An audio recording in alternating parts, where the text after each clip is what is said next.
good. Well, good evening. This is our first session in the White House Communications course for the spring semester, and I'm delighted to have Alexis Simendinger as our guest. Alexis is a reporter for National Journal, and she covered the White House until recently. She's moved to a broader political beat, but she's covered the White House from the Bush administration through Clinton and then Bush. And as is happening in many news organizations, reporters are shifting out of the White House as if it's a beat that no one is left in the room because they're out doing other and more interesting things. That the president is sort of yesterday's toast. So Alexis has been. What year did you come to the beat? I started covering the White House with 41's administration, and that full time I really started part-time in 1991, and then his election year, 1992, which is sort of an aberration because he was gone on the road so much. And with National Journal, she has covered the presidency in a somewhat different way than a lot of news organizations cover it, because she's covered the institution of the presidency, not just the president himself. So she looks at how the White House operates. She looks at the product of what the president produces, executive orders, for example. And it's not just a look at what is the president doing, what is the president saying. And she also does commentary on Washington Week in Review, and she does commentary for a lot of news organizations. You're doing BBC tomorrow, right? And you've done them about Super Tuesday. Right, exactly. Yeah. So let's, what I think we probably should be thinking about early in the course is what it is that news organizations do for our political system. Where do they fit in? And what is they're not mentioned in the Constitution? So why are they so important? Okay, good question. Can everybody hear me? Can you hear me all right? Yeah. Okay. Well, obviously, reporters tend to think of ourselves as absolutely essential to our form of governance. We like to think of ourselves that way. I don't think the public appreciates us quite that way, and I haven't met a president yet who thinks of us as necessarily essential.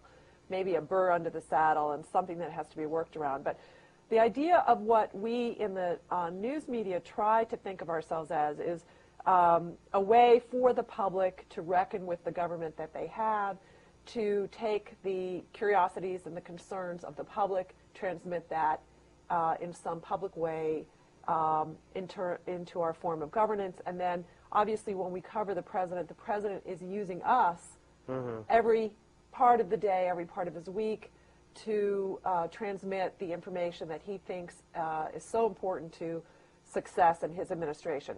For instance, I know when I first started being a reporter in Washington, I covered Congress first. And so that's really kind of the way that I really understood how government was working was Congress and the actual departments themselves, what was going on. And then I came to covering the White House afterwards. And that was a really, I think, good way for me to understand how Washington worked, because you can get the whole picture of how the message circle works. And I came to appreciate what a president was doing much more that way, because I had been in all of the different spots paying attention to how the messages were circulating. And so you saw how they landed on the Hill. How they landed on the Hill, how the members representing their constituencies in the House, for instance, very narrow casting in terms of very protected congressional districts where they were representing narrow points of view, how they were bringing them into the House, how the Senate was deliberating with what their states were interested in, and then watching how a president had to work with sending a message to Congress, and then how Congress was trying to send a message back to their own districts or to the White House, and the kind of adversarial relationship that the president feels with members of the media is not necessarily the way that members of Congress feel about members of the media. So it was a very interesting, I thought, frame of reference to be on both sides of Pennsylvania Avenue. What do you think accounts for members of Congress being much more willing to and eager to talk to Very the press, eager. where the president is not quite so eager?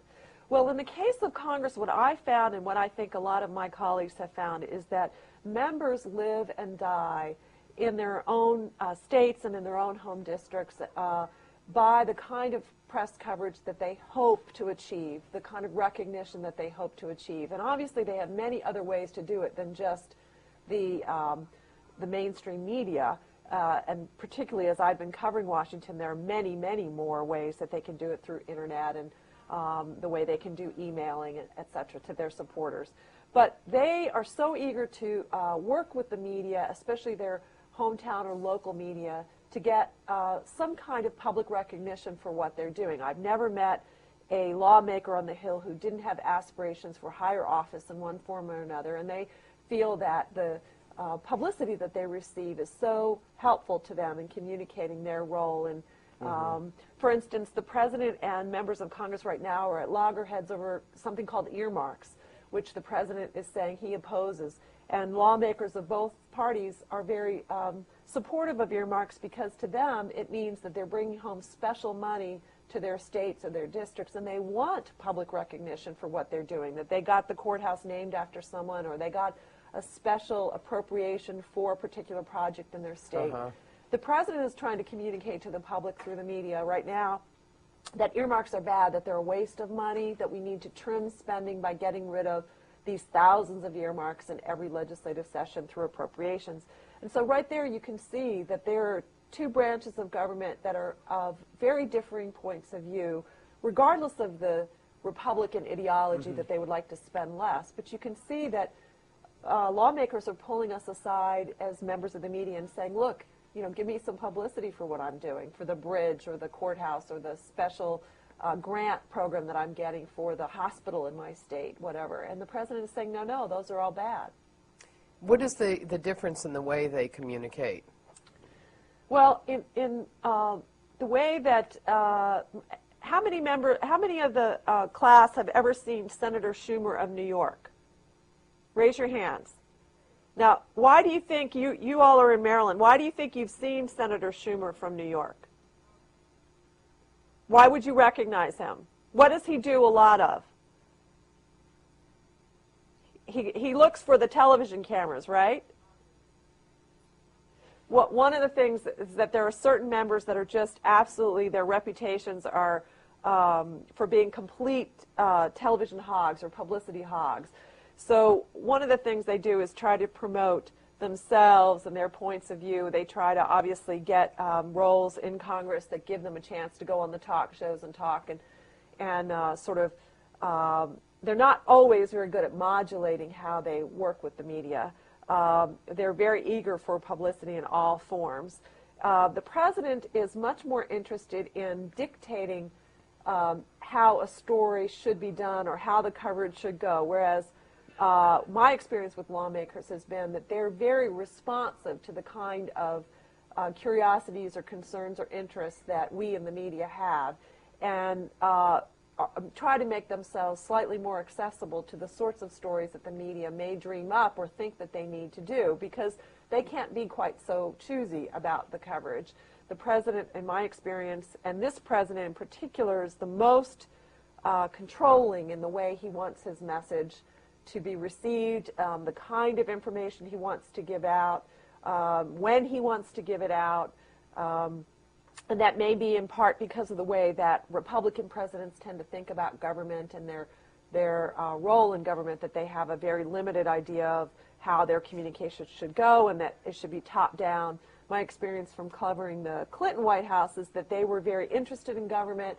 They were not necessarily as disciplined about the message, and so we were a little bit more able in the Clinton years to tell them the kind of story we wanted to do, and they would be responsive to us. But my experience with President Bush is that the last thing they're interested in necessarily is being responsive in all cases to the stories that we think need to be covered. Is that in part Bush's own view? One thing that struck me on his recent trip to the Middle East, he was in the desert, and he was in a setting where he was answering some questions from reporters, and there was a falcon there. He had a falcon there who was flapping his wings, and he said, "Falcon's nervous."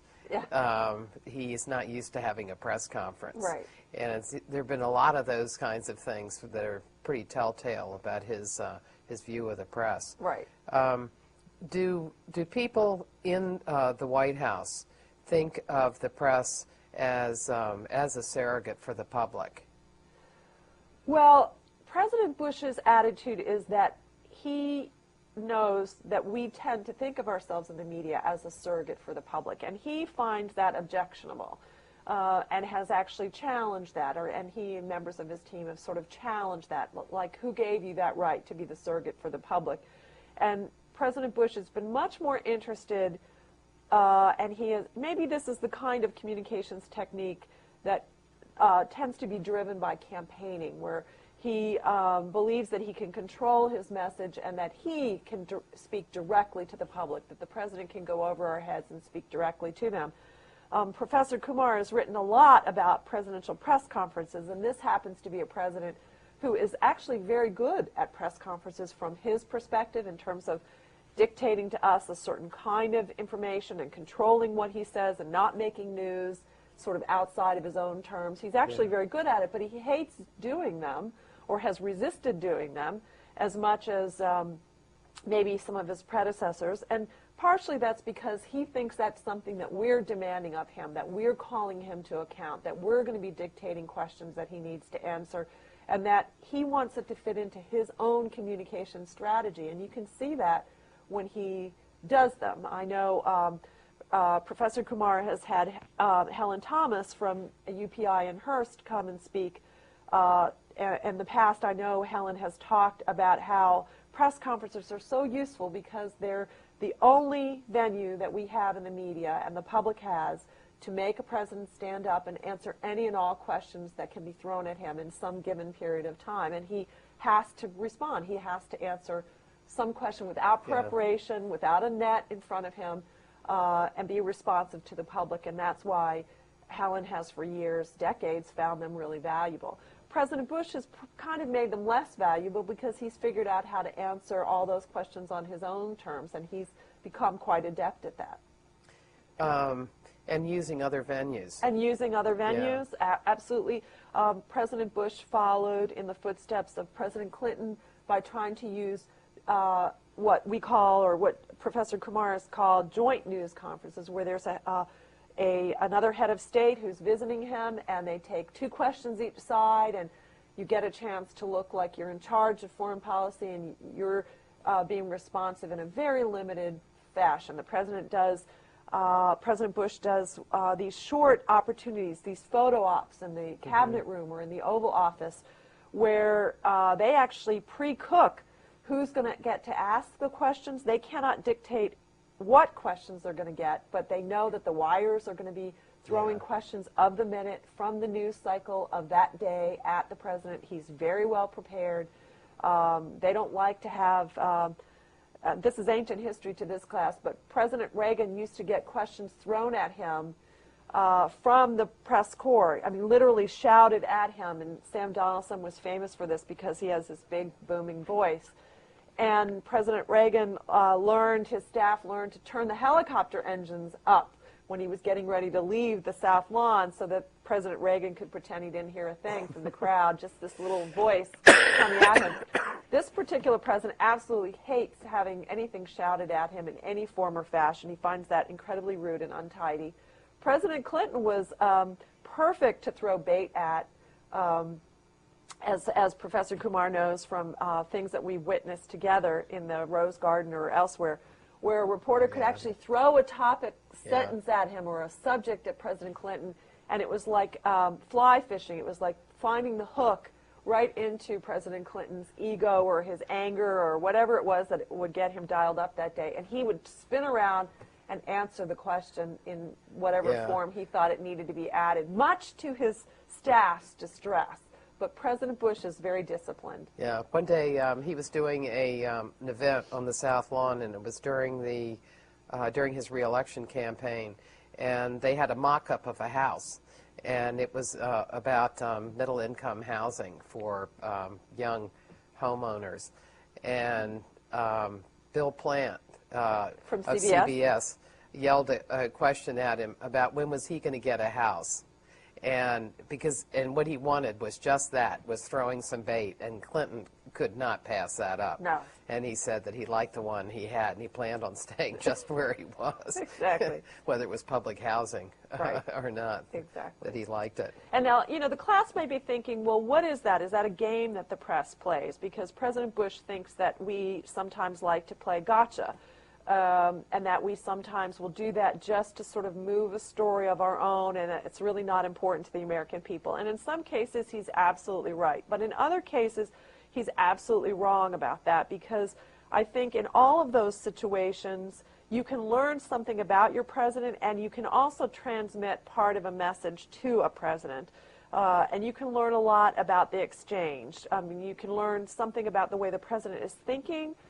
Is he anxious about something? Does he know that he's on the ropes about a particular topic? Does he know some policy or exchange that he's having with Congress is not going well? And then you can also, I think he can, to whatever extent he disagrees that we're surrogates for the public, he can certainly get a sense of how the opinion elites, which is sort of the way President Bush thinks of us here in Washington, the Washington Press Corps, he can get a sense of what's on that sort of, what's on the minds of that milieu. And to whatever extent he may think of it as petty, I think real business can be done in those sorts of exchanges. And really effective presidents have also learned at times how to use those moments to have the last word in an effective way. I was thinking of President Clinton.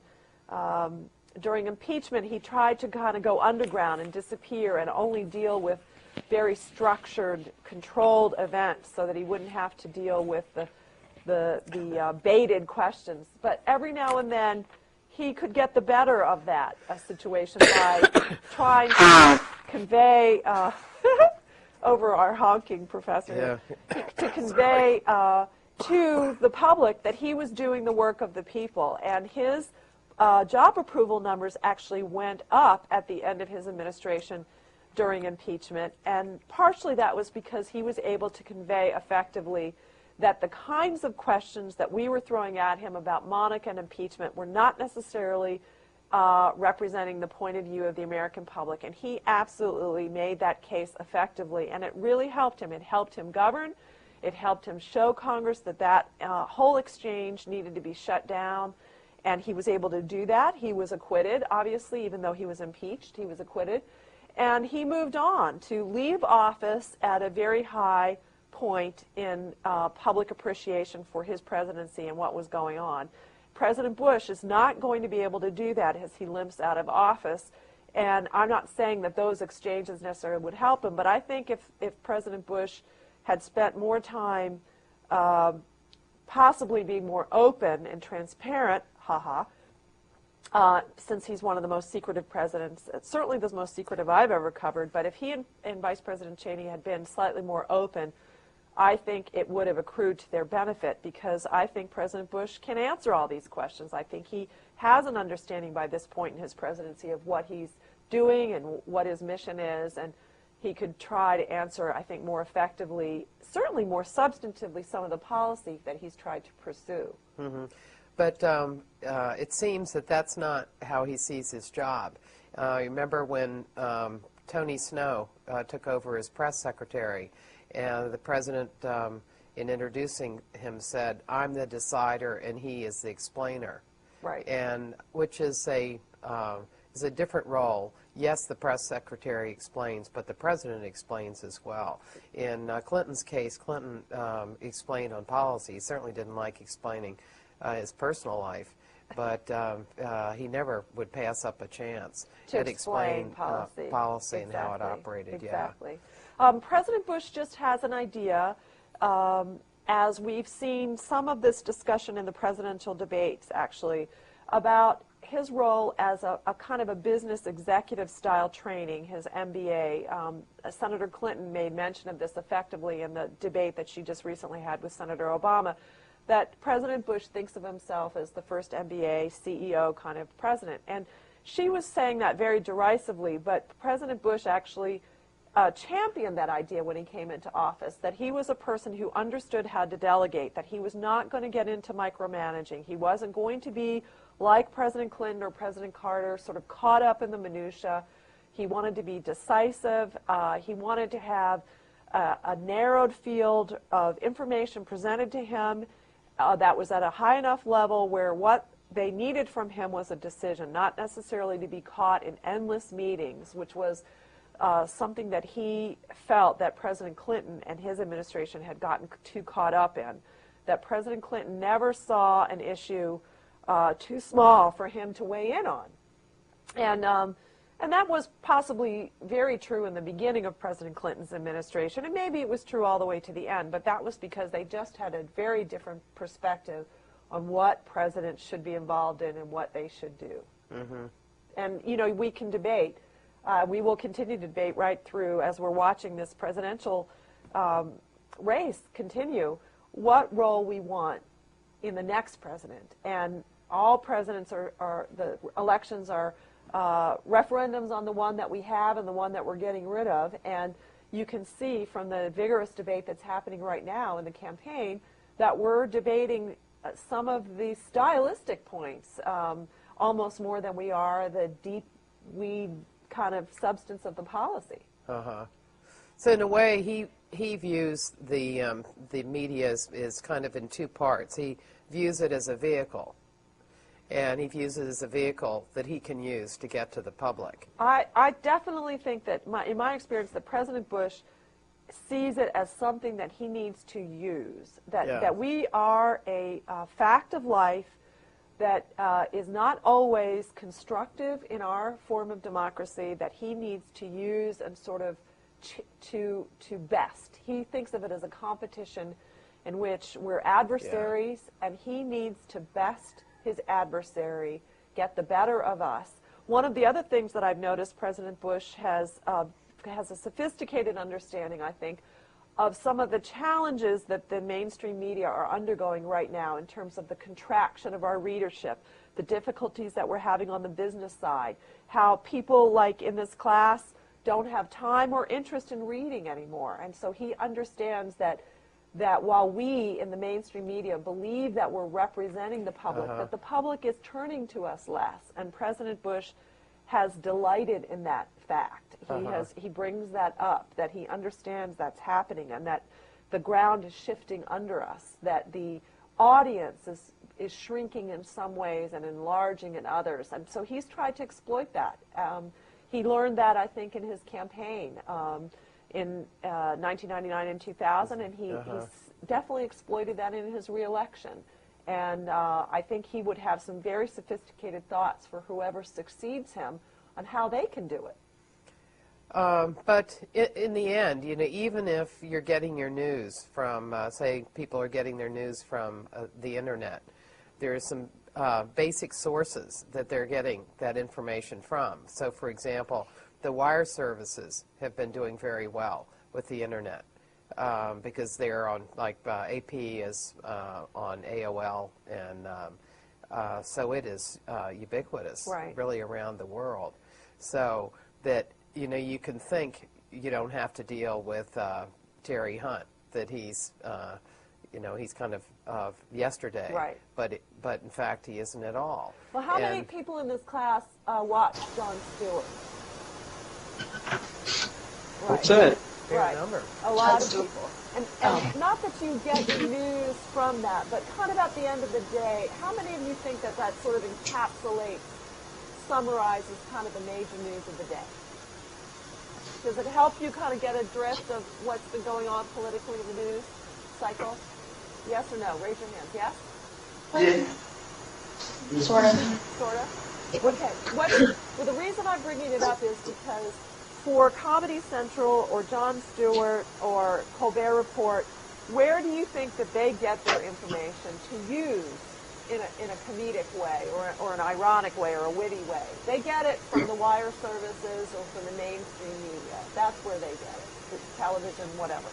So to the extent to which your impression of what's happened in a day or from a particular candidate or the president is informed by that, to some extent, the ground, the foundation of what those talented people have used is the same mainstream media that President Bush is trying to get over. So all I'm trying to say is it's a little bit inescapable still. Right. Still. That's all. That's Yeah. just my point. Does anybody have anything that you think about that in terms of the effectiveness of the president's message out of the White House? New forms of media? No? How many of you all read the New York Times or the Washington Post online? And would that be every day that you read it? Yes? Once in a while. Yeah. So that's almost everybody, right? Okay. I'm just interested in kind of where the foundation of the information still comes from. Yeah. It's not just bloggers. It's not just people who are opinion commentators, right? No. Yeah. Okay. In looking at Bush and his view of the media, so one way is looking at them as a vehicle and how you're going to use them to get your message, how you're going to get your Oval Office speech or what else out. And the other is looking at the press as a pressure. Yeah. And I think he very much looks at it that way, and I think his father did as well, as a source of pressure, always asking for press conferences and whatnot. And he recognizing that they have to do it, but they see those two parts of the media. Well, when you're thinking of yourself as representing the public, how do you find out what the public thinks? Well, that's a really good question because I don't think we always have very effective ways to do that. Because one of the things that I'll be really candid about is that we oftentimes in the media, and I'm not in broadcast, but I know this is true in broadcast, is that oftentimes we are thinking not only of what we think, quote unquote, the public, and what is that? I mean, as if that's monolithic. The public wants to know. But also we're playing to our bureau chief or our editor. What do we think our editor wants? What do we think our readership wants? So I pay more attention, because of the news organization I write for, National Journal, to what I think our readership is interested in. And that oftentimes is very hard to fathom because our circulation size is relatively small. It's opinion elites, mostly in the Washington area, people who have a very sophisticated array of other news organizations, they're consulting and news outlets, and they have a very in-depth understanding of how Washington has worked, is working, will work in the future. So, we don't always get feedback to what we're writing, and so it is not a very scientific process to figure out, A, what does my readership want? B, what does my editor want or my editors want? And then more broadly, kind of what in general does the public need to know about a particular topic? And then the other overlay is, because I covered the beat for a long time, a relatively unusual long time for a White House reporter these days, I also sifted through, to some extent, what I thought needed to be written about, or, that's my own subjective idea of having covered a beat for a long period of time. And that's a positive and a negative, because you can get fresh eyes to a beat and you'll have a really fresh new approach to something, oftentimes a kind of a gee whiz approach, as if they don't know what's gone before. And then sometimes you'll have a jaded point of view, like I've written about the budget cycle 100 million times, I just can't go through another budget cycle. So the answer to your question is that it's not a very scientific, sophisticated idea of how you put your finger to the wind and figure out exactly what to write about or what's important to write about. In my case with President Bush, one of the first things I tried to write about is what made him distinctive. Not just what it was that he told me was distinctive about his administration. For instance, he came into office saying that he was going to have the most ethical administration, or that he was going to have the most, well, he wanted to be a a kind of a compassionate conservative, so he would reach out across the aisle. It wasn't always the benchmarks that he set for himself, but also what I noticed that he was doing. For instance, it didn't take very long to realize that even before 9/11, he was setting up a very strong executive power branch and a very closed, not very transparent idea about communicating and information dissemination, not just in the White House, but the entire executive branch, how they were dealing with the departments communicating, what they were doing with their websites, and that became more pronounced after 9/11, but that was not the catalyst for it. So, you know, for somebody like me who cared a lot about how the White House, the presidency operates, how they organize, how they deal with the entire executive branch, how they reach out to Congress, that to me was fascinating, and we tried to do stories right away, I and my colleagues at National Journal, about how the president was interpreting his executive powers, how he was challenging them. This is going to seem like ancient history now, but does anybody remember President Bush got into a tussle about his energy task force in 2001 and 2002? Does anybody remember that? Well, if you get a chance, it's like ancient history now, but he was holding meetings with the oil and gas communities, the energy communities, to formulate right away a quick approach to having an energy policy. And we all know he came from Texas. He had lots of ties to the oil and gas business. And he was challenged right away by the environmental groups and the consumer advocacy groups that his meetings that he tasked Vice President Cheney to be hosting were closed. And that resulted in a challenge that was supported to some extent by a branch of the government through Congress, David Walker of the Government Accountability Office, and that challenge failed in the courts because they said that GAO did not have standing. But that was fascinating because the president was willing to tell Congress, no, those meetings needed to be closed. We were meeting with our supporters and those that we support in the business community, and we're not going to let you know. And that was one of the first, I think, one of the first instances where we could really see that the president was willing to go to court to support his interpretation of how strong the executive branch could be and should be, to consult widely or narrowly, depending on how he viewed it, to establish policy.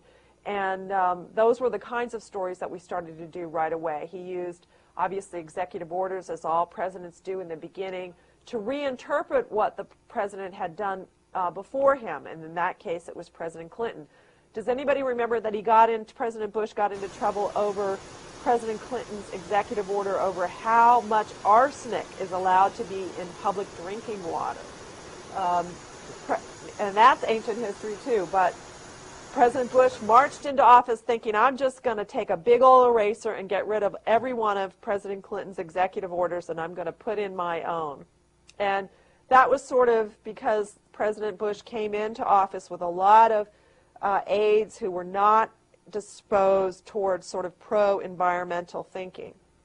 And they immediately ran into a problem because Democrats and members of Congress have their own constituency groups in the environmental establishment and in the media, and right away they ran into a PR buzzsaw in which it made it look like President Bush wanted to put more arsenic and basically poison us all with our public drinking water.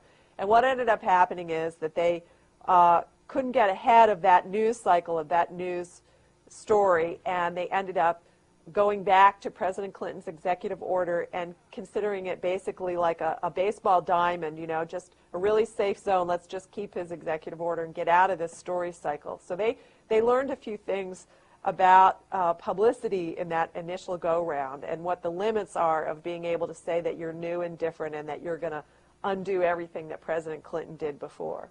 Mm-hmm. Sorry. God, we're going to have to give her oxygen in a minute. How do you get information from a White House? And say, in this case, in the stories that you were doing on the presidency, they certainly were not interested in participating. So Right. where do you get information? That has evolved over time, and in my experience in covering an administration, especially a two-term president, is that evolves over time. So in the beginning, there's a kind of a slight gentle outreach to the media to try to, as a White House and an executive branch starts to mature, there's a little bit of an outreach in which they indulge our desire to do stories, especially process stories. They hate process stories. Most presidents hate them. It's sort of how does this decision get made and who weighed in with X, Y, and Z. They start off friendly enough, and then they immediately begin to clamp down, and they try to become more disciplined. But all the while, White House correspondents are trying to build their sources. And a good colleague of mine with Fox News, now keep in mind Fox News is considered more disposed or friendly towards Republicans, but I remember him telling me that if he depended on the White House to be his sources for covering the president, he would be fired. And so what he was trying to explain was that his experience with Fox News was the same as mine with National Journal, which is that we have to build our sources story by story in a broad network in Washington, members of Congress, we need to use all the advocacy groups, the special lobbying groups.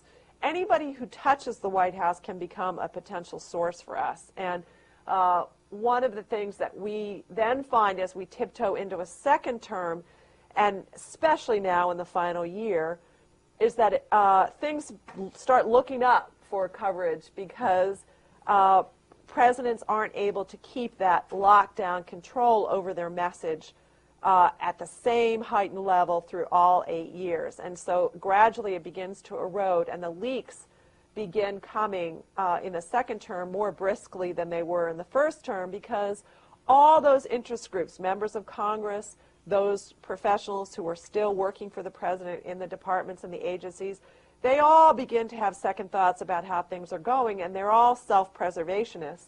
And so we have better luck at getting them to give us bits and pieces of a story, to build a story. There isn't ever just one source who will tell you the whole story about how a president is doing something, but we have much better luck at stitching together the fabric of how a particular event or story or trend is going, and it becomes more fun to be a reporter in a second term covering a White House in some ways, because you can get a much more multidimensional picture of what's going on and how decisions are made.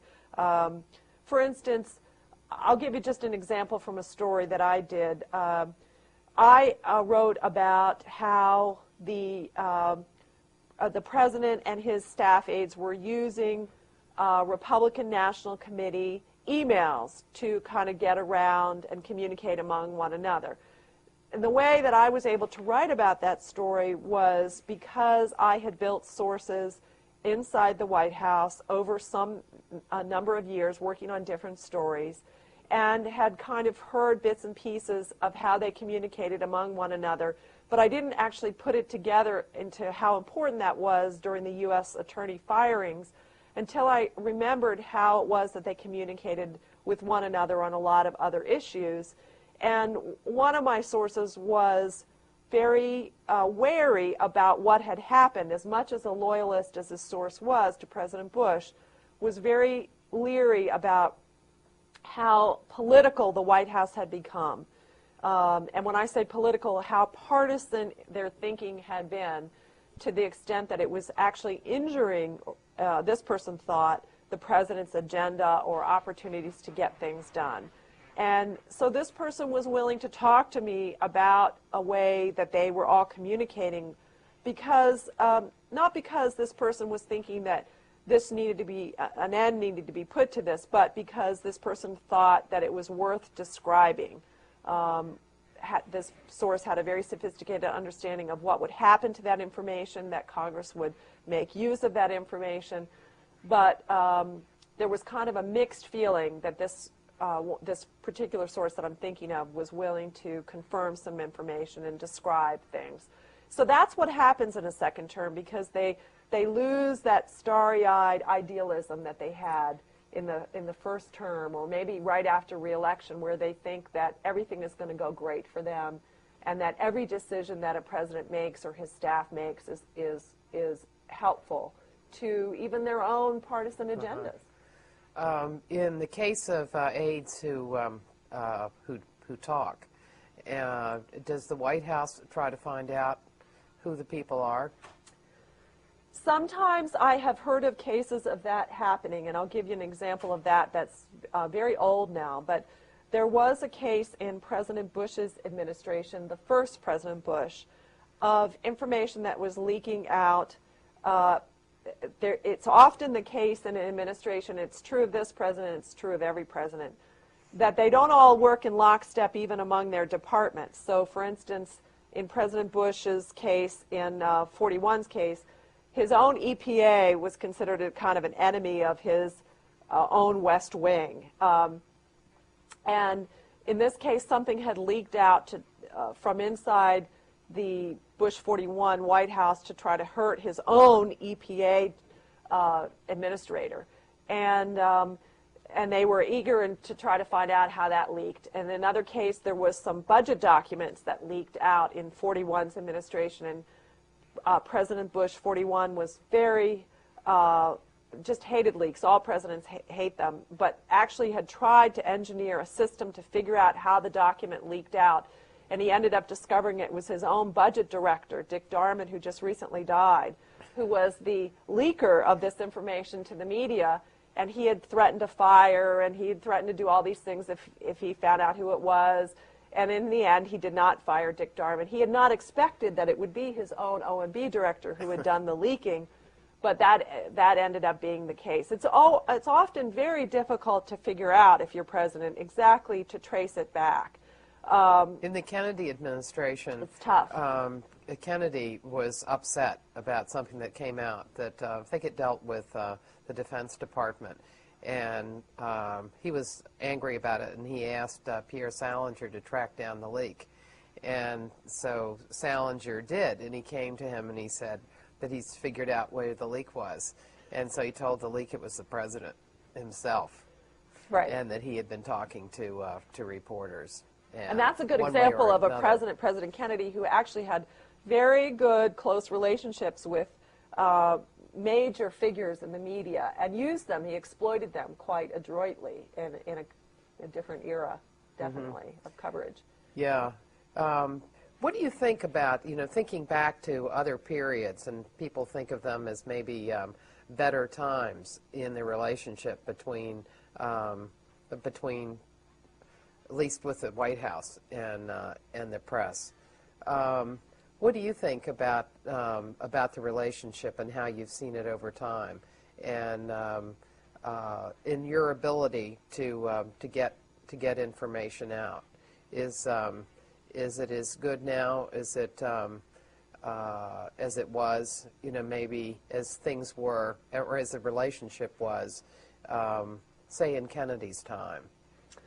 Well, I wouldn't, this is a very artificial thing to say because, of course, you can't practically do this, but I wouldn't want to trade places with the reporters who covered President Kennedy and exchange that time for this time, because I think presidents, just in general, let's put Bush aside, his efforts to be much more closed and secretive, but I still think President Bush is forced to be more open in some ways than President Kennedy was in those days. And there are lots of reasons why I think that's true. For one thing, there are many more outlets, news organizations with lots of specialty interests that are clamoring at the White House now, and that technology in the news cycle means it's 24 hours a day, and that the presidents have tried to augment their press and communications operations to try to address that.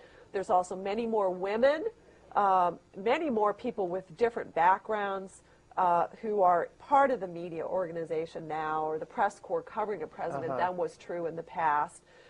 There was a good old boy, and I mean that literally, a good old boy network that was willing to keep President Kennedy's secrets, for instance, in that time, or President Roosevelt's confidentialities in an exchange, a barter exchange. It was an elite group of people, small, closed circle, that were willing to protect everything from President Roosevelt's health or personal life to war secrets during World War II.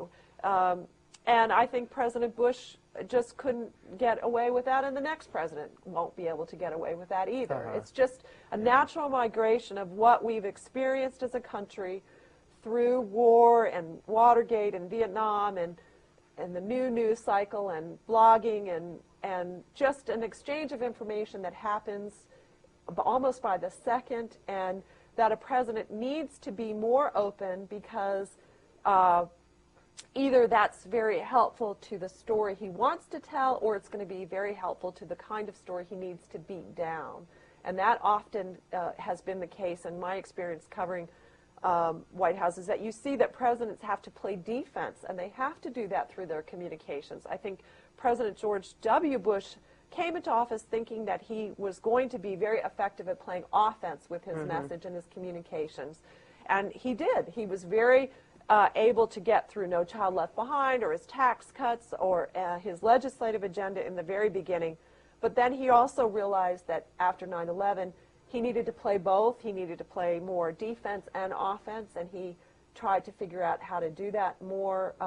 In his case, though, he also was able to exploit the willingness of the American public to agree with him that we needed a democracy that was somewhat more closed and secretive in order to protect the country, and he exploited that. And I think the next president is not may think that they can do some of that, but it is going to be harder for them to do that, I think.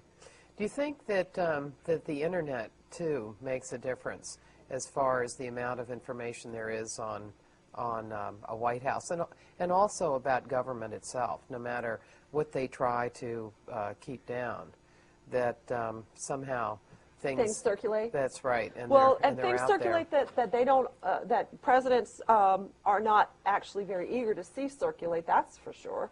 But but to another extreme, President Bush has been so wary about some of the things that circulate on the internet that he was willing to reclassify certain kinds of information, that he was willing to take down information off of websites in executive branch departments and agencies, that he was willing to change the disposition of the Freedom of Information Act to deny requesters information rather than to have a blanket policy of approval until we can recognize some reason to say no. His attitude, his directive through his chief of staff and his attorney general and his White House counsel was deny until we recognize a reason to actually say yes. Make people go to court to get the information. And that is a completely different perspective that the president either believed was born of 9/11 or he exploited the fear and the concern that the public had about the internet as a vehicle for entering into our democracy and coming into our communities and finding out about our ports and our chemical plants and what our bridges look like. And, you know, President Bush was pretty effective at exploiting those fears. There's an article today in the Times about spy satellite trackers. Exactly. And how they're around the world, tracking particular satellites and what their movements are. Right. And so no matter what you try to do, they had a particular guy in Canada who is very good at tracking them, and they really can't shut it down. Right. But so this administration was eager to try to ask some of the sophisticated commercial companies that use satellite mapping to do global mapping. Right after the Afghanistan and Iraq wars began, to pull some of that mapping down, to actually make that what was made commercially available to anyone who wanted to pay or for free to look at some of that mapping. The administration stepped in and said, no, because of national security, we want you to not make that mapping capacity available to everyone to see. Obviously, we now know that the president and the administration were very effective at going to the telecommunications companies and saying, because of national security, we want you to allow us to basically eavesdrop on that traffic that's going back and forth for national security reasons and not make that available commercially to anyone else or to other companies, or to other countries. And the president got acquiescence for that, and that debate is continuing right now in Congress in terms of a particular piece of legislation that the president wants to give immunity to those companies for doing what they did, and that's being debated in the Senate right now. In the period of time that you've reported, can you tell us about the difference in the world of news, in terms of the growth of the internet, the growth of cable television, and what difference it's made to you in your reporting of how you get information, and then how you provide it? I think some of the same things that we in the media have experienced are some of the same things that the White House has experienced in terms of information overload. I mean, we can have a lot of heat, not a lot of light, in terms of the actual traffic of information that you feel somehow that you're supposed to be monitoring versus your understanding of what's going on. Yeah. Those two things are completely different, and I notice in some of the work that Professor Kumar has done and the interviewing that she's done, which is so insightful for reporters like me to hear officials and aides of the president or in the executive branch who struggle with this just the way we struggle with this, is where do they go to have a sophisticated understanding? And sometimes their understanding is as crude as turning on CNN, just the same as ours is when something is happening very fast. And so I have found in the time that I've covered the presidency that information flows so much faster and there's so much more of it, and yet my understanding of something may not actually be heightened. And I struggle, just like all the reporters that I know, to figure out how to sift through the information that we're getting. What are reliable sources of information? Where can I go to tap that information swiftly? Where should I go for not just up to the minute, but also very good, sophisticated analysis? So it's kind of feast and famine. And the feast is there's so much more you can go to. And I'll give you an example from something that you as students can maybe don't appreciate enough, but you certainly experience. When I was a student like you, and I don't think of myself as that old, but clearly it's changed so fast, I could not see an international newspaper or a newspaper from around the country without going to the library at my university or my college and going to the actual racks and seeing a physical paper form of the newspaper, which, if it came from around the world or from another part of the country, might be 3 days old or several weeks old. And if I wanted to look at some version of that newspaper that happened in the past, I had to go to a book called the Index to Periodical Literature, and it was a green bound book that was always out of date, and I'd have to look up by topic, and it would tell me what newspaper or magazine may have done a story on that. And then I had to go to something called microfiche, or even these kind of reels of microfilm. Yeah. And I'd have to go to a machine, and I'd have to reel it in, and I'd have to turn the reel until I could find that page that would be then displayed up on a screen, and then I'd have to have a dime, and then I'd have to put the dime in the machine, and if I was lucky, the copier would work. And a whole week had gone by between the time I thought I wanted to look at something and the time I actually saw the copy of it to see if that was actually going to be helpful. I can now do that, just like all of you, in a matter of seconds. And I can be around the world. I can read international newspapers in real time. I can see so much information. And that is such a gift. It is really, truly a gift. Or I can watch for myself. I used to have to struggle to maybe get a transcript of someone's commentary in real time, someone speaking on television about something. And now I don't even have to go to a transcript. I can go click and I can see that video for myself. I can see the body language. I can see the intonation. I can see what was the real question that person was asked. That really helps me as a reporter, because it's just as important to me to see how a president was asked a question and his body language and his expressions as it was just to see the transcript. So that's all really helpful. But you can get really incredibly distracted by that and not actually come to grips with what really is important as opposed to what may seem trendy or of the minute. For instance, I write for a weekly news magazine that's nonpartisan. That is like a dinosaur. And if I'm standing at the same event with wire reporters, they're asking about something that has happened that minute or that hour, and they want the president to react to something, to react. I'm much more interested in seeing if I could ask a question and get the president to reflect on something, to actually pull threads of information together, to synthesize information in front of me and give me some idea collectively about some trend or information or something that will hold up as a thought process. And that is very, very difficult to do in today's news cycle. It is very difficult to even get the White House to recognize why that might be important for a president to do. Because we have a president right now who, as he likes to say, doesn't like to be put on the couch. He does not like to be introspective, to spend a lot of time navel-gazing about the beginning, the middle, and the end of his presidency, or how he's learning, or why, for instance, Social Security didn't work for him, or where is immigration reform going to go? What is he going to be turning over to the next president about war, and what has he learned about his communication about war that's going to be important to the next president? All of those things to me would be fascinating, but you know, it'll be a cold day in hell before I get George W. Bush to sit down and do that, because that's just not what he thinks he can do or should do maybe, or even has the time to do. Yeah, I don't think it's the kind of thing he's interested in doing It's at all. just he's not interested. He likes thinking forward and not backward, not looking backward. And White Houses generally, I think, are set up that way, that they don't go back and say, okay, what did we do well? What's running off the rail here?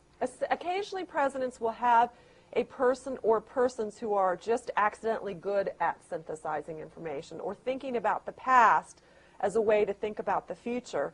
And they'll sometimes task them or trust them to help synthesize that information, to help them lead, to help them lead in public opinion, or help them lead in policy, or help them lead their way out of a problem, or help them lead effectively on how they'll deal with their legislative relations. In other words, how can we understand what this particular senator or this particular majority leader or what's happened in the past with Congress that will help us frame our debate and get legislation through? That's a good practical application.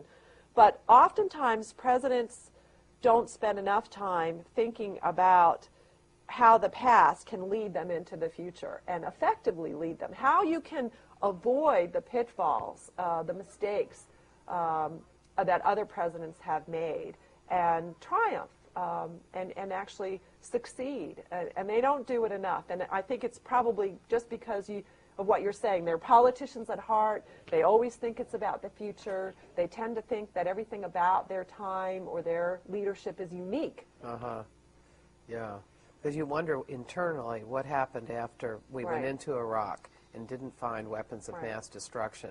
Was that a time when people in the White House did any soul-searching about the whole process, information process? The one caveat to that I think has been fascinating to me, and it's still unresolved for me, is that we have a current president who's the son of a president, and President George W. Bush came into office both loving and revering his father and also saying that he was not going to have a presidency that followed in his father's footsteps. To some extent, he wanted to rebuke some of the things that his father had been faulted for.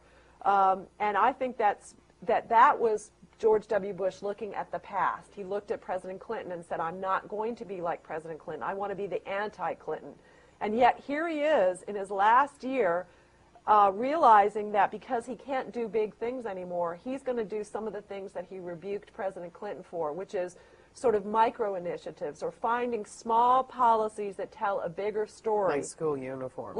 Well, he hated President Bush for doing things that he thought were small ball.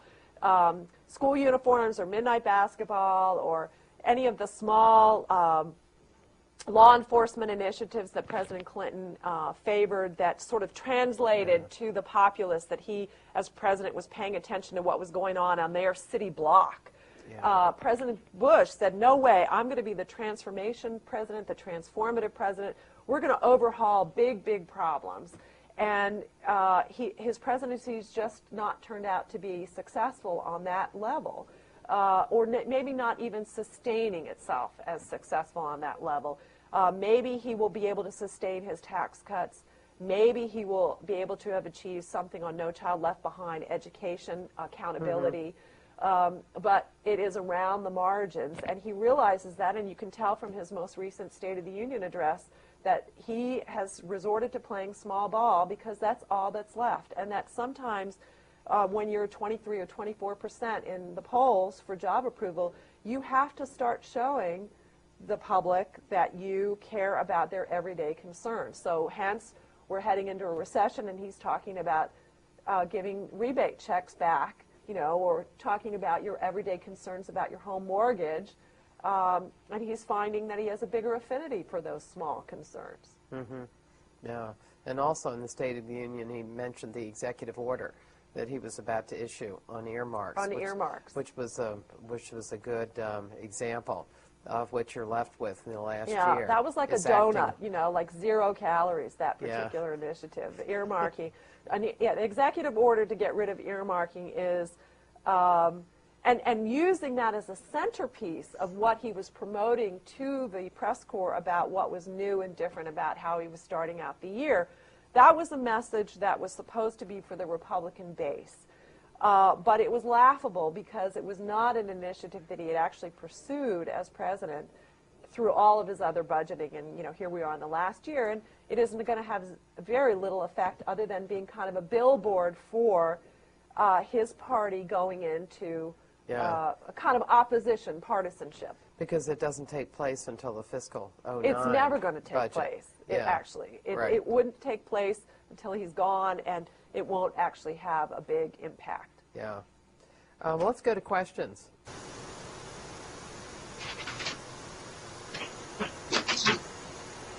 Yep. Was President Bush more transparent when his popularity was higher between September 11th and when the Iraq War began to really deteriorate? Was it different then for reporters, or has it always been this consistent, almost, like you said, aggressive perspective towards the press? That's a really good question. My experience was that the president was somewhat more accessible. And what I mean by accessible is that when a president comes into office, he or she always has some form of a honeymoon. In President Bush's case, he was concerned that he wasn't going to really have a very long honeymoon because of the recount situation and the very debilitating sense that he had won the vote of the Supreme Court, but he had not won the popular vote of the people to come into the presidency. And so he made himself somewhat more accessible and tried to present himself as a very working across the aisle kind of president with a more approachable attitude towards his communication strategy. But what happened, his own personal view of the media, though, was very much that we should be used and somewhat abused for his purposes as opposed to being indulged, that he should tell his story and not the story we wanted to tell. 9/11 changed all that because of his feeling that the enemies were among us, that we in the media were making information available in a way that could undermine the very safety of the American people. And his fear, truly his fear about what was happening in the United States, you cannot underestimate how fearful they were in the White House about what was coming next, and how concerned they were that things were uncontrollable on from their point of view. So he very quickly shifted to a much more closed, less transparent form of governance. And in fact, we in the press corps experienced threats from the president's first press secretary, Ari Fleischer, who had been with the president during his campaign and was very quick to tell us that certain things were noticed in the building, that we needed to be careful about what we said, that there was a certain kind of patriotic fervor that was sweeping the country, and that we in the press corps and the mainstream media either got with the program or the public was going to turn against us. And to some extent, they were effective at that. That had a chilling effect on the media for a certain short duration of time.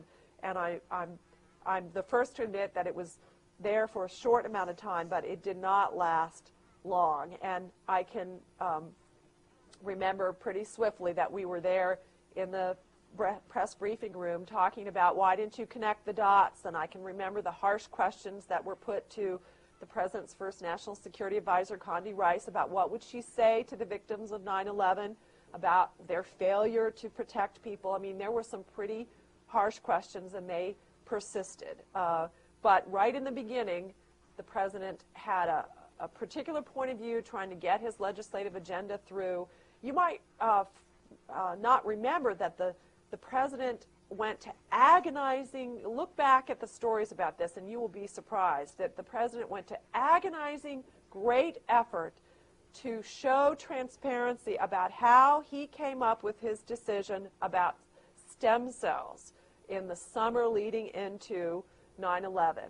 And they went to great effort to show us how thoughtful he was, how he had pulled all kinds of scientific experts in, why he decided to kind of hit a middle ground decision about leaving certain lines of stem cells open for federal research and where federal funding should go.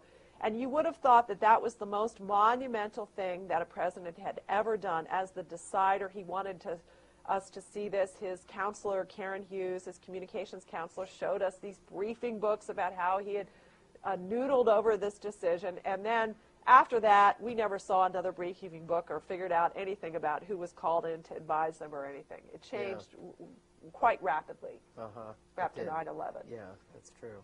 And they have not gone back to and that. they have not gone back to that In any decision. really very much, to the point now that there are so few people who really care about the decision making that went into, how he decided to tackle, Pell Grants for kids or whatever. There's just very few people who are that intrigued with the process of the decision making. I would say the most detailed kinds of questioning he's engaged in recently on domestic policy is how did he decide how to put together his version of a stimulus package. And they have gone to some lengths to try to say that they did a lot of outreach to economists and experts about whether we were in recession or not. But that has been relatively recent and pretty, I would say, very scant. But he has a very trusted Treasury Secretary right now in Mr. Paulson, and Mr. Paulson came from Wall Street, and to that extent, they've tried to utilize their policy expert a little bit more effectively. Mm-hmm. Yeah, than they have before. Than they have before, Yeah. right. They have someone who can actually talk about why something makes sense from a policy point of view, and so they've tried to use that a little bit more effectively on Capitol Hill, and certainly in talking to the business community and talking to Wall Street. And even in the press briefing room, because they've brought him in right, more than once. Press briefing room, exactly. Yeah. A member of the cabinet. But that's an excellent, excellent question. Another question? We've been presented with two different models, like the Clinton model for handling the press, which is like kind of relaxed, hectic, and certainly more entertaining, and the Bush model of a tightly controlled message. Yeah. Which model would you say is more effective at actually carrying out the office and getting policy done? Well, I'm going to vote with my own constituency. I'm going to vote for open transparency, and I enjoy presidents who love to gab. I really I liked covering President Clinton for that reason. I found him not only interesting, of course, from a media point of view, because he could certainly generate stories a mile a minute, but I also truly enjoyed the idea that President Clinton's administration, for all their faults, and they had many, they actually thought that government was sort of the people and by the people, and that they enjoyed government, and they enjoyed policy making. And President Clinton had a very different view about how he could entrust his circle of advisors and his cabinet to not only conceive of the policy, to promote it legislatively, to sell it to the public, but also to be accountable for it in terms of its effectiveness and how it was working and how it was operating. And he allowed them to kind of own their turf and be responsible for it.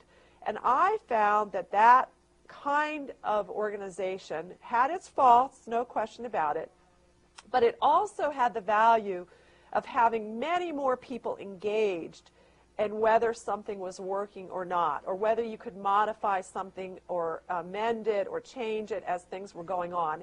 Now, people have criticized President Clinton's administration for being one of the more partisans because he was accused of being very acutely aware of polling and how the constituency groups in the electorate in the United States were responding to certain policies that he put together.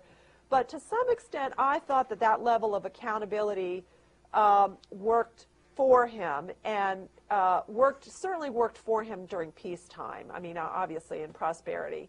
But prosperity also that he helped create, I mean, because he was navigating the country out of an economic downturn and trying to create better times and try to make good on his campaign promise that it was the economy stupid and he was going to fix the economy or help work with the Federal Reserve to fix the economy.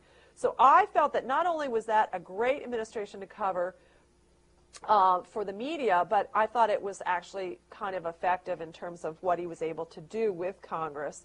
Congress, when it beat him up after the failure of health care and Democrats lost seats and Republicans gained the majority, that was part of his undoing legislatively, but it was also part of his triumphing again because he was able to appeal to the public through the media in some ways that made Republicans, even though they were in the majority, fearful of him. And divided government turned out to be one of President Clinton's best days, not one of his worst. Even his dad was more accessible and more open and more transparent and had a much more evolved sense of kind of what executive departments and agencies and the government was for and could do than Bush 43. And it will be fascinating to see whether we get a Republican or a Democratic president the next go-round. I really think that either one will have to retreat a little bit from President Bush's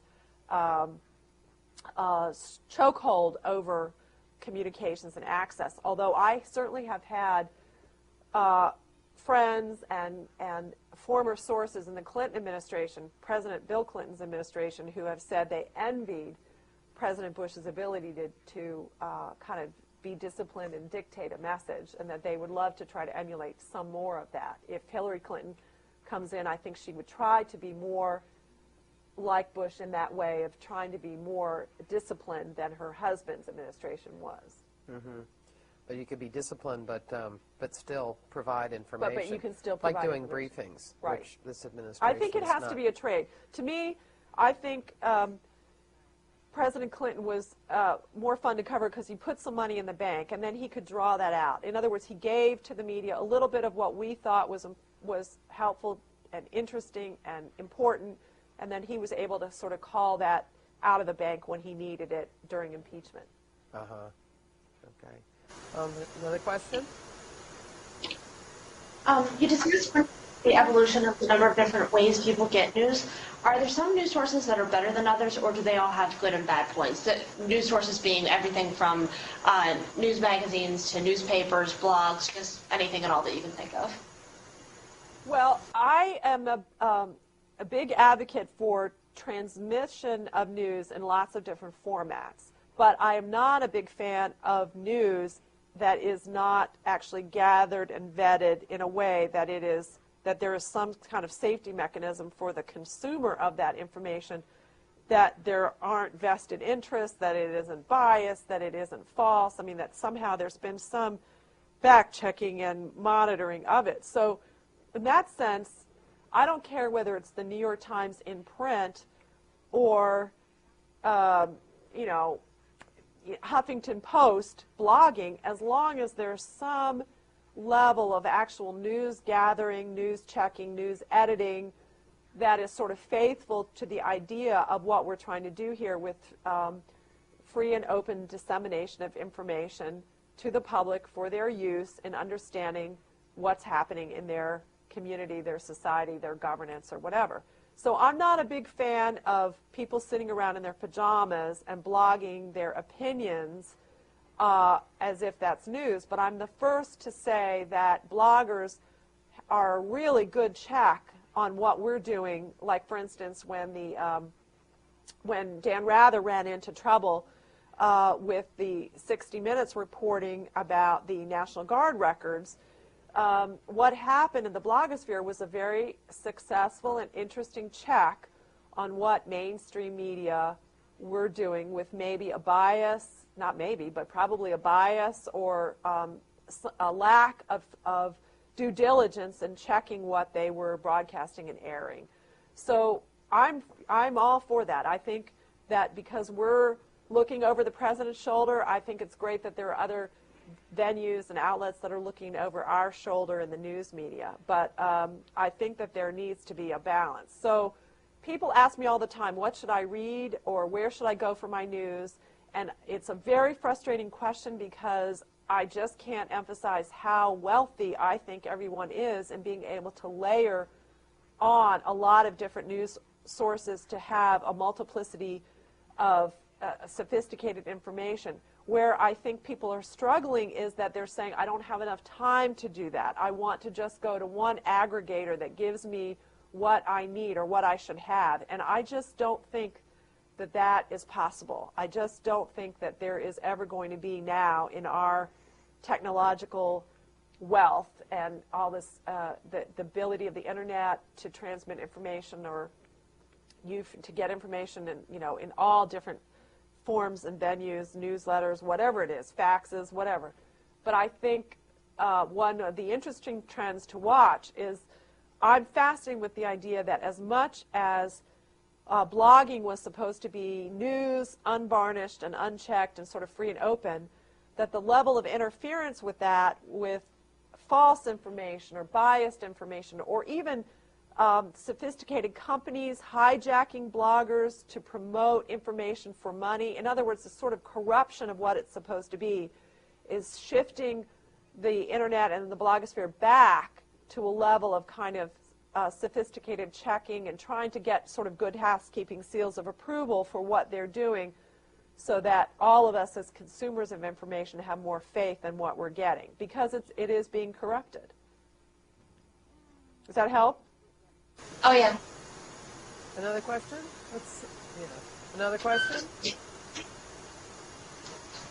Yes. We're kind of speaking to bias in the media. Do you find it hard to put aside your own feelings and political beliefs when you're talking to White House operatives as far as some policies they may be pushing? If you ever walked out of a room and said, this guy's a moron, I don't want to interview him anymore. How do you put aside how you feel about politics? Well, I have found very few occasions where I really knew that I was substantially to my core struggling with something and should not even be allowed to write about it because my opinion was so strong about that. That has happened very few times. But what I do find that you get, especially in Washington, as you've been doing reporting for a period of time, is that you do have a reservoir of knowledge, or you think you do, of experience, and kind of what works and what doesn't work. And so the bias can be almost can't come out as cynicism, like you're never going to get Congress to do that, or for instance, when Bill Clinton came in and said, I'm going to put my wife in charge of health care, my bias was that was not going to work. And the bias kind of came out in some of our questions in the briefing room, as I recall it, because our bias was that Washington was going to turn against that culturally, was not going to be in favor of that. I mean, I didn't even know that Hillary Clinton was going to form, these task forces with Ira Magaziner that went on, into a circle of hell that was going to be the undoing of what they were actually trying to accomplish. I just thought that politically speaking it was going to be trouble. And so sometimes I find that my the trouble that I have is a skepticism, a bias, or whatever. But actually, what I try to do is use that to test, to try to come up with the right questions, and that's really the struggle, is am I thinking of all the right questions? Another an area where I have encountered problems is President Bush is a president of great and abiding religious faith, and he wanted to bring that into the White House.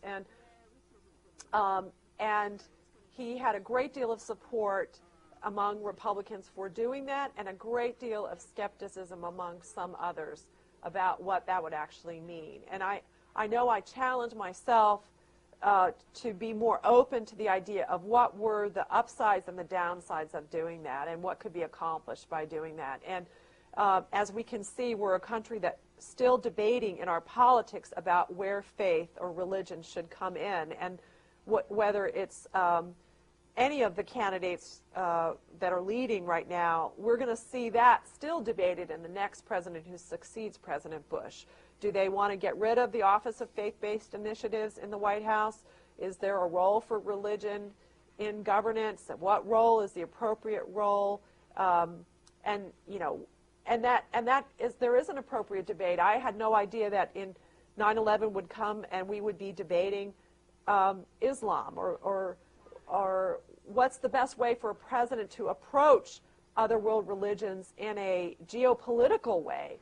All of that's been very fascinating to me as a reporter. It's challenged me as a reporter. So those are two examples that come to my mind of how you can have expectations that border on cynicism or bias.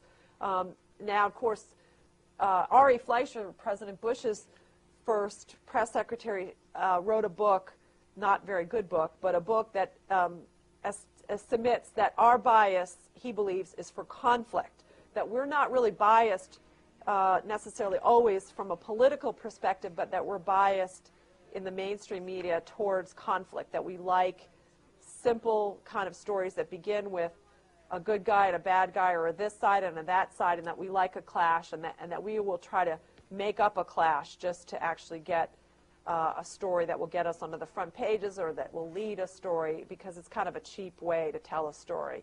And I think he's partially right about that. I think that we've devolved into a less sophisticated kind of quick hit sort of journalism that sometimes looks for that. Where is a candidate being hypocritical? Where is a president being hypocritical? Did he promise things that he can't deliver, and should we punish them for that? That kind of thing. And we see it right now between Romney and McCain. Absolutely. You have a lot of questions that news organizations Right. are asking about that, because Right. they like that battle, because that battle's right out in public. And I think we, as a public, but especially in the media, we should give our political officials more credit for evolving in their thinking. I mean, why should a young politician coming into office be holding the exact same opinion and position through 20 or 30 years of government service? Why should we be beating them up for maybe changing their position, unless it looks, crass and overtly like you're trying to just suck up to a particular side? But we don't reward politicians enough for evolved thinking. Somehow we've attached in our minds, in the media, that to being a hypocrite. And I wish we were offered more nuance when we look at our political figures as well as our leaders. Okay, another question? This will be our last question. Yeah. This is kind of switching gears a little bit, but I read that you covered the Supreme Court for a period of time. Uh-huh. I was just wondering if you might disagree or agree with this, but it seems as if there's a lack of coverage of the Supreme Court, especially considering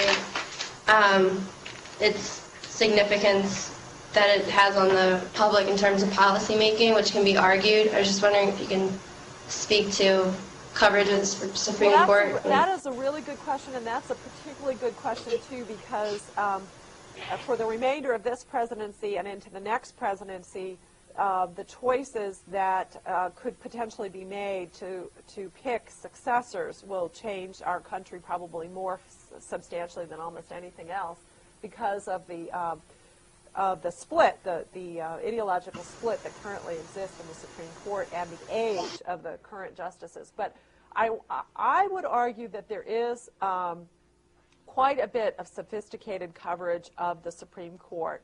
And you can certainly find it, but you have to look for it, and you have to want to be an astute consumer of it. So the mainstream dailies, the Post, the New York Times, the LA Times, the Baltimore Sun, have very, very good, very sophisticated, well-trained, and experienced Supreme Court correspondents. The networks also have some very good people who understand the Supreme Court. They have a lot more experience in understanding them probably they get to put together in a very short hit story for a nightly newscast. But they have a very depth of field kind of understanding. And then there are specialty news organizations that you can certainly access online, whether it's the specialty legal publications, or even there are some really good online sites where legal experts debate what's going on in the Supreme Court or what's happened with certain decisions that are really interesting to read, especially on particular topics, because the internet has allowed there to be specialization in certain fields that are coming up more often before the Supreme Court, like national security decisions that they've made during wartime. Very interesting discussions. So I find actually that it's easier and maybe more accessible to get in-depth coverage of the Supreme Court.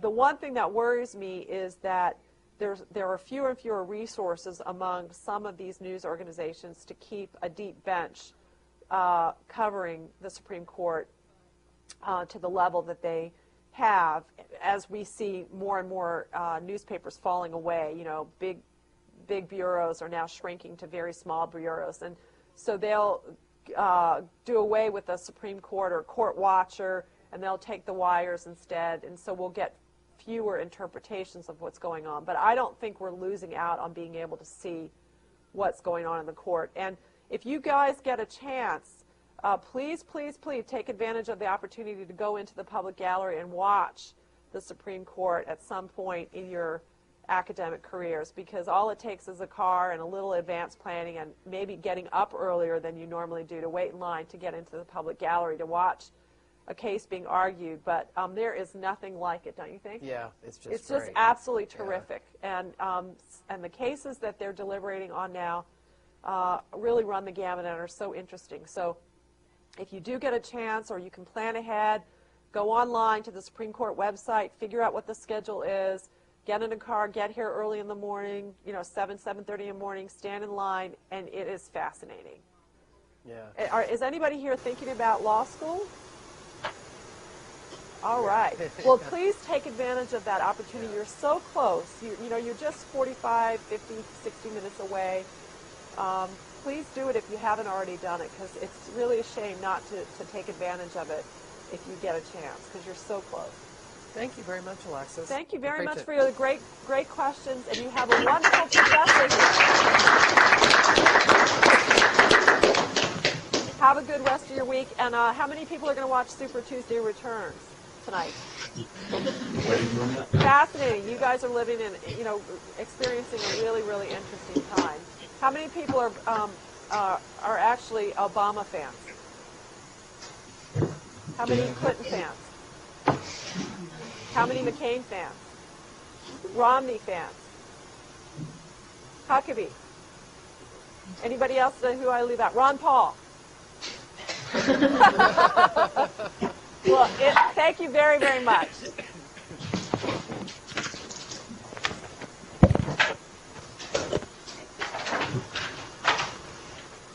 Actual departments themselves, what was going on. And then I came to covering the White House afterwards. And that was a really, I think, good way for me to understand how Washington worked, because you can get the whole picture of how the message circle works. And I came to appreciate what a president was doing much more that way, because I had been in all of the different spots paying attention to how the messages were circulating. Uh-huh. And so you saw how they landed on the Hill. How they landed on the Hill, how the members representing their constituencies in the House, for instance, very narrow casting in terms of very protected congressional districts where they were representing narrow points of view, how they were bringing them into the House, how the Senate was deliberating with what their states were interested in, and then watching how a president had to work with sending a message to Congress, and then how Congress was trying to send a message back to their own districts or to the White House. And the kind of adversarial relationship that the president feels with members of the media is not necessarily the way that members of Congress feel about members of the media. So it was a very interesting, I thought, frame of reference to be on both sides of Pennsylvania Avenue. Uh-huh. What do you think accounts for members of Congress being much more willing to and eager to talk to Very the press, eager. where the president is not quite so eager? Well, in the case of Congress, what I found and what I think a lot of my colleagues have found is that members live and die in their own states and in their own home districts. A grant program that I'm getting for the hospital in my state, whatever. And the president is saying, no, no, those are all bad. What is the difference in the way they communicate? Well, in the way that how many of the class have ever seen Senator Schumer of New York? Raise your hands. Now, why do you think you all are in Maryland? Why do you think you've seen Senator Schumer from New York? Why would you recognize him? What does he do a lot of? He looks for the television cameras, right? One of the things is that there are certain members that are just absolutely, their reputations are for being complete television hogs or publicity hogs. So one of the things they do is try to promote themselves and their points of view. They try to obviously get roles in Congress that give them a chance to go on the talk shows and talk and sort of, they're not always very good at modulating how they work with the media. They're very eager for publicity in all forms. The president is much more interested in dictating how a story should be done or how the coverage should go, whereas my experience with lawmakers has been that they're very responsive to the kind of curiosities or concerns or interests that we in the media have, and try to make themselves slightly more accessible to the sorts of stories that the media may dream up or think that they need to do, because they can't be quite so choosy about the coverage. The president, in my experience, and this president in particular, is by the kind of press coverage that they hope to achieve, the kind of recognition that they hope to achieve. And obviously they have many other ways to do it than just the mainstream media. And particularly as I've been covering Washington, there are many, many more ways that they can do it through internet and the way they can do emailing, et cetera, to their supporters. But they are so eager to work with the media, especially their hometown or local media, to get some kind of public recognition for what they're doing. I've never met a lawmaker on the Hill who didn't have aspirations for higher office in one form or another, and they feel that the publicity that they receive is so helpful to them in communicating their role. And for instance, the president and members of Congress right now are at loggerheads over something called earmarks, which the president is saying he opposes. And lawmakers of both parties are very supportive of earmarks, because to them it means that they're bringing home special money to their states or their districts, and they want public recognition for what they're doing, that they got the courthouse named after someone, or they got a special appropriation for a particular project in their state. The president is trying to communicate to the public through the media right now that earmarks are bad, that they're a waste of money, that we need to trim spending by getting rid of these thousands of earmarks in every legislative session through appropriations. And so right there you can see that there are two branches of government that are of very differing points of view, regardless of the Republican ideology that they would like to spend less. But you can see that lawmakers are pulling us aside as members of the media and saying, look, give me some publicity for what I'm doing, for the bridge or the courthouse or the special. Very good. Well, good evening. This is our first session in the White House Communications course for the spring semester, and I'm delighted to have Alexis Simendinger is our guest. Alexis is a reporter for National Journal, and she covered the White House until recently. She's moved to a broader political beat, but she's covered the White House from the Bush administration through Clinton and then Bush. And as is happening in many news organizations, reporters are shifting out of the White House as if it's a beat that no one is left in the room because they're out doing other and more interesting things. That the president is sort of yesterday's post. So Alexis has been. What year did you come to the beat? I started covering the White House with 41's administration, and that full time I really started part-time in 1991, and then his election year, 1992, which is sort of an aberration because he was gone on the road so much. And with National Journal, she has covered the presidency in a somewhat different way than a lot of news organizations cover it, because she's covered the institution of the presidency, not just the president himself. So she looks at how the White House operates. She looks at the product of what the president produces, executive orders, for example. And it's not just a look at what is the president doing, what is the president saying. And she also does commentary on Washington Week in Review, and she does commentary for a lot of news organizations. You're doing BBC tomorrow, right? And you've done them about Super Tuesday. Right, exactly. Yeah. So let's, what I think we probably should be thinking about early in the course is what it is that news organizations do for our political system. Where do they fit in?